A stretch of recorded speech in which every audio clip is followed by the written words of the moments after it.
அனைவருக்கும் வணக்கம்.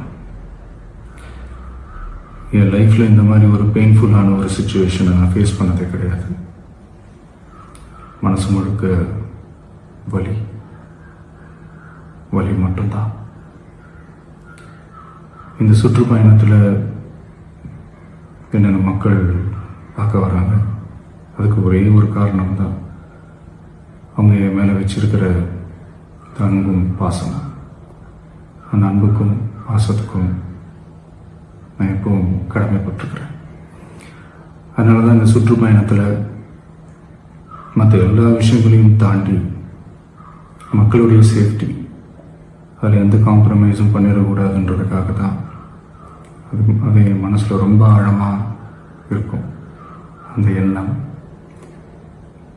அதனால தான் இந்த அரசியல் காரணங்கள் எல்லாத்தையும் தவிர்த்துட்டு ஒதுக்கி வச்சுட்டு மக்களுடைய சேஃப்டி மட்டும் மைண்டில் வச்சுக்கிட்டு அதுக்கான இடங்களை சூஸ் பண்ணுறது, அதுக்கான இடங்களை பார்த்து பர்மிஷன் கேட்குறது, போலீஸ் டிபார்ட்மெண்ட்டில் அதை ரிக்வெஸ்ட் பண்ணி கேட்போம். ஆனால் நடக்கக்கூடாதது நடந்துருச்சு. நான் மனுஷன் தானே. அந்த நேரத்தில் அத்தனை பேர் பாதிக்கப்பட்டு இருக்கும்போது எப்படி அந்த ஊரை விட்டுட்டு என்னால் கிளம்பி வர முடியும்?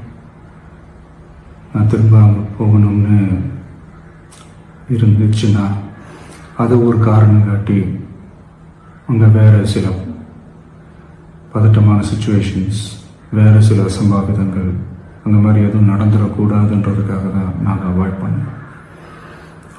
இந்த நேரத்தில் சொந்தங்களை இழந்து தவிக்கிற அத்தனை குடும்பங்களுக்கும் என்னுடைய ஆழ்ந்த இரங்கலை தெரிவிச்சுக்கிறேன். எனக்கு தெரியும், என்ன சொன்னாலும் இது ஈடையாகாதுன்னு எனக்கு தெரியும்.